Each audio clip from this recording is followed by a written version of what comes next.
De dernière heure de la télévision nationale. Hier, la Cour de justice de la CEDEAO a débouté l'opposition politique sur son recours en annulation des élections présidentielles de 2021, ce qui a suscité le commentaire de Ouattara Moussa.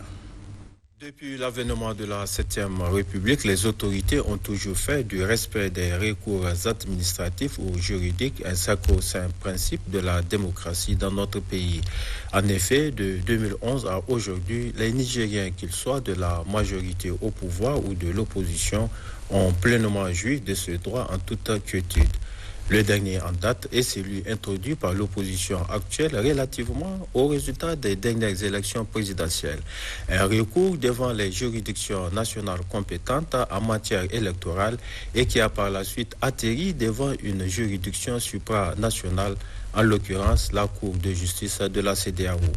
Le verdict est donc tombé hier, un verdict en faveur du Niger, un verdict confirmant donc la légalité et la légitimité des autorités comme énoncé par les juridictions nationales. C'est donc l'épilogue et comme il est connu, dura lex, sed lex. La loi est dure, mais c'est la loi. Fini donc le temps des péroraisons, fini donc le temps de l'imagination de divers scénarios politiques, les uns plus superfétatoires que les autres. Place est à présent au travail. Le travail, seule alternative au développement de notre pays. Ce ne sont pas les ressources qui nous manquent, disait récemment le président de la République face aux étudiants et enseignants-chercheurs de l'université Abdou Moumouni de Niamey, élite pensante et intellectuelle de toute société. Les ressources, nous en disposons, surtout eu égard aux prouesses réalisées rien que cette semaine avec l'UEMOA, l'Union européenne et différentes autres conventions signées. Mais les ressources à elles seules ne font pas d'un pays une nation développée. La vision des autorités actuelles est de rassembler toutes les filles et fils du Niger sans distinction de coloration politique pour un Niger émergent et prospère. La vision du président de la République telle que énoncée dans son discours d'investiture, c'est enfin, mais vraiment enfin, que tous les Nigériens, particulièrement les responsables politiques, aient une vision pas forcément commune, mais une vision véridique de développement. Les remises en cause éternelles des autorités démocratiquement élues n'ont jamais développé un État. Toutes les voies de recours ont été épuisées. Ayons à présent à l'esprit la seule chose qui vaille le Niger, la seule chose pour laquelle on est au pouvoir ou à l'opposition, car sans cet État, nous n'existerions tout simplement pas comme hommes politiques. Les prouesses économiques enregistrées depuis peu l'exigent et les menaces sécuritaires nous l'imposent, pour peu qu'on soit des patriotes sincères. Merci Ouattara Moussa pour ce commentaire. Suite de cette édition à l'agenda officiel, retenu que le président de la République, chef de l'État Mohamed Bazoum, a reçu cet après-midi une délégation de la plateforme paysanne du Niger conduite par son président du conseil d'administration. Plusieurs points relatifs à la vie des paysans et du monde rural ont été abordés. C'était en présence du ministre de l'Élevage. Le résumé avec Aminata Garba et Mahmoud Adam. Faire part au président de la République, chef de l'État, Mohamed Bazoum, des intentions de la plateforme paysanne du Niger sur la mobilisation des ressources en faveur des agriculteurs et éleveurs est l'objectif de cette audience. La dernière fois, nous avons lancé l'idée de la mobilisation de ressources pour soutenir la Bagri et en demandant à l'État d'ouvrir les actions de la Bagri pour que les producteurs soient actionnaires majoritaires. Et les raisons que nous avons avancées, c'est que le Niger, comme les autres pays de la sous-région, font face au changement climatique. Et les changements climatiques aujourd'hui obligent les producteurs à aller chercher des financements. Et c'est pour cela que nous avons demandé à ce que la Bagri, qui est la Banque agricole du Niger, soit dotée des mécanismes lui permettant d'être véritablement une banque agricole. Et le meilleur moyen pour les producteurs, c'est de mobiliser des ressources pour qu'on soit des actionnaires majoritaires. Donc c'est ça, nous sommes venus expliquer au président notre intention et nous avons aussi montré tout ce que nous avons fait avec notre parrain qui est le CESOC, qui a aussi dans son plan stratégique cette idée d'être des actionnaires populaires pour qu'on puisse soutenir des sociétés nigériennes. Parce que nous rappelons, et nous l'avons d'ailleurs dit au président, qu'aujourd'hui la Bagri est la seule banque nationale sur laquelle on peut dire qu'elle est une banque nationale.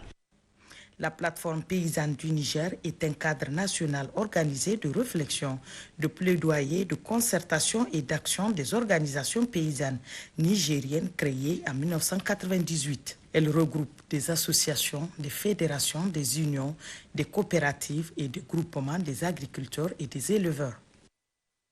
Parlons sport avec la Nigérienne Amina Seni qui continue d'écrire le nom du Niger sur les annales de l'athlétisme mondial.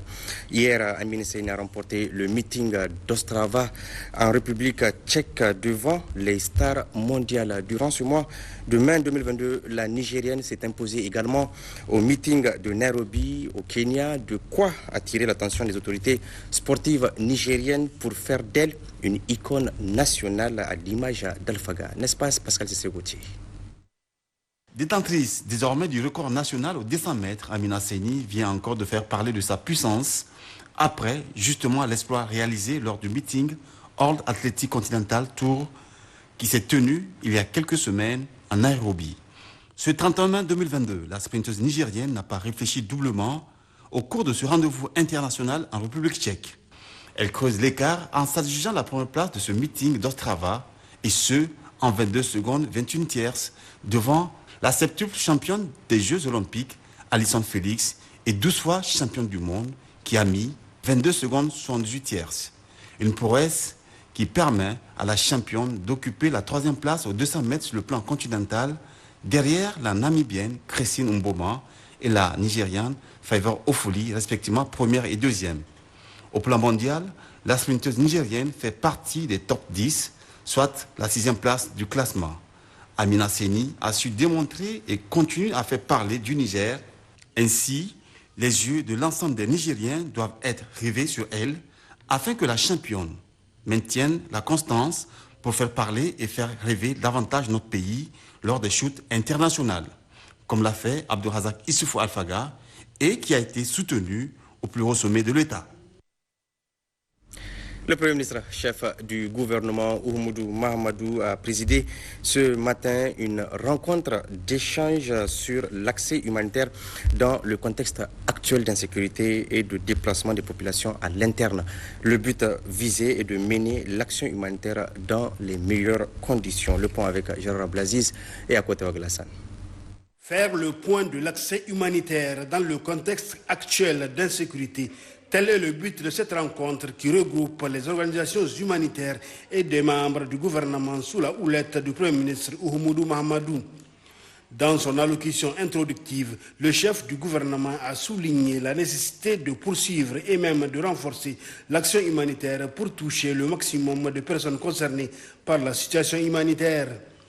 Cadre de dialogue et d'échange dans l'intérêt bien compris des deux parties, mais également des populations auxquelles l'assistance humanitaire est destinée. La présente réunion a porté sur la prise en charge et l'harmonisation de la tarification des escortes sécuritaires et le retour des déplacés internes avec la saison agricole qui s'annonce.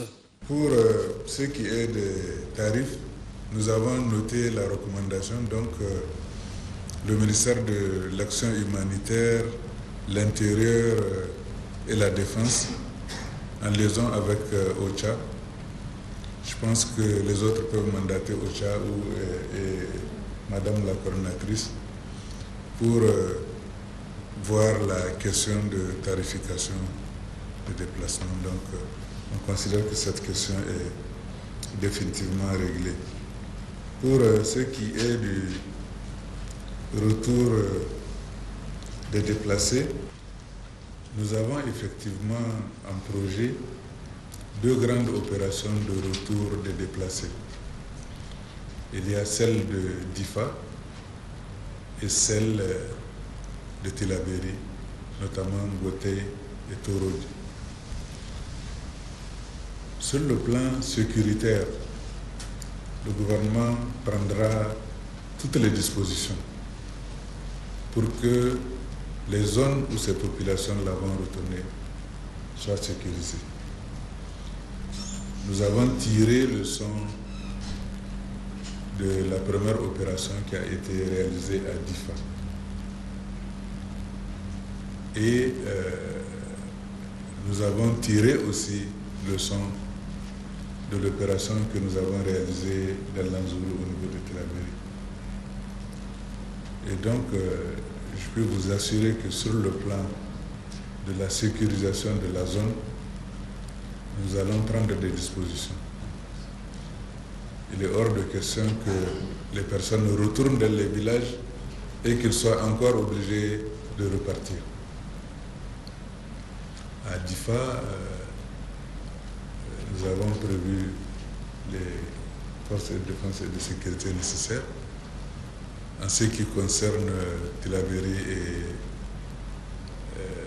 Gotei, Torodi, donc le chef d'état-major vous a dit, nous sommes actuellement en opération dans la zone et nous allons prendre des dispositions pour que les villages de retour soient complètement sécurisés. Je pense que nous avons eu une bonne réunion et notre souhait, c'est que cette concertation continue avec, comme je dis, un seul objectif final, arriver à assister les populations en difficulté. Ce genre de réunion gouvernement-organisation humanitaire a été institué pour que de manière régulière, les préoccupations humanitaires soient traitées pour une meilleure efficacité de l'action humanitaire. Le ministre d'État, ministre des Affaires étrangères et de la coopération, Hassoumi Massoudou, et l'ambassadeur chef de la délégation de l'Union européenne au Niger ont procédé hier à la signature de la convention d'appui budgétaire au Niger pour un montant de 195 millions d'euros, soit environ 130 milliards de francs CFA sur le nouvel instrument de l'Union européenne. Le point avec Khadija Tukimbakolo. La présente signature de convention de financement entre l'Union européenne et le Niger à travers le ministre des Affaires étrangères, Hassoumi Massoudou, est la 4e du genre. Elle porte sur le programme d'appui budgétaire sous forme de contrat pour la résilience et la construction de l'appareil de l'État pour un montant de 130 milliards de francs CFA. Le programme, objet de la présente cérémonie, a été formulé sur la base des priorités de notre pays et vise à soutenir le gouvernement nigérien dans ses efforts en vue d'éradiquer la pauvreté et réduire les inégalités à travers le renforcement de la gouvernance et la redevabilité institutionnelle et financière, y compris dans la gestion et la prévention des défis migratoires, des crises et des chocs. Un accès plus équitable et plus efficace au système éducatif et à la formation professionnelle, notamment pour les femmes et les jeunes. La promotion d'une croissance économique inclusive et la création d'emplois. Mesdames et messieurs, ce financement intervient pour appuyer les efforts déployés par le gouvernement nigérien en matière de transparence dans la gestion des finances publiques et des réformes sectorielles, mais aussi de manière générale pour améliorer la gouvernance. Le montant alloué à l'appui budgétaire, c'est-à-dire le transfert des fonds au trésor public, est estimé à 159 millions d'euros, soit 104 milliards 297 millions 163 000 francs CFA, va contribuer d'une part à conforter la stabilité macroéconomique menacée par l'impact des problèmes sécuritaires sur l'investissement et la croissance, et d'accroître la viabilité de la dette et des finances publiques en général. Quant au montant alloué sous forme d'appui complémentaire pour 36 millions d'euros, soit 23 milliards 614 millions 452 000 francs CFA, il servira à soutenir en même temps le renforcement des capacités de l'État en vue de mener à terme les réformes sectorielles identifiées et à apporter un appui plus transversal sur des sujets clés pour l'efficacité de l'action gouvernementale et l'atteinte des résultats du programme. Il est prévu dans ce cadre l'assistance technique en vue de renforcer les capacités des ministères sectoriels ainsi que l'octroi de subventions à certaines institutions publiques qui concourent à l'amélioration de la gouvernance telles que la ALCIA, la Cour des comptes, les différentes juridictions de contrôle, etc. La chef de la délégation de l'Union européenne au Niger a salué les efforts du gouvernement et a réitéré la disponibilité de son institution à l'accompagner davantage. Cette convention porte sur une modalité de mise en œuvre qui nous est très chère.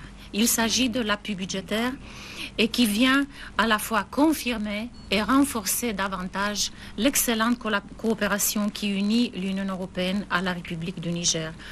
Et cela me donne aussi l'occasion de renouveler ici. Et alors que le pays fait face effectivement à de nombreux défis, dont socio-économiques que sécuritaires, dont la volonté et la détermination de l'Union européenne de se tenir aux côtés de la République de Niger et d'œuvrer ensemble dans un esprit de partenariat et de redevabilité mutuelle. La présente cérémonie est une preuve supplémentaire de l'excellence et de l'exemplarité des relations de coopération qui lient le Niger à l'Union européenne. Restons toujours avec le ministre d'État, ministre des Affaires étrangères et de la coopération, Hassoumi Massoudou, qui a reçu ce matin les lettres d'accréditation de Thierry Ballet en qualité de représentant régional pour l'Afrique de l'Ouest et du Centre, chef de la délégation de la Fédération internationale des sociétés de la Croix-Rouge et du Croissant-Rouge auprès de la République du Niger résidant à Niamey. C'était en présence du président de la Croix-Rouge nigérienne, Ali Bondjari.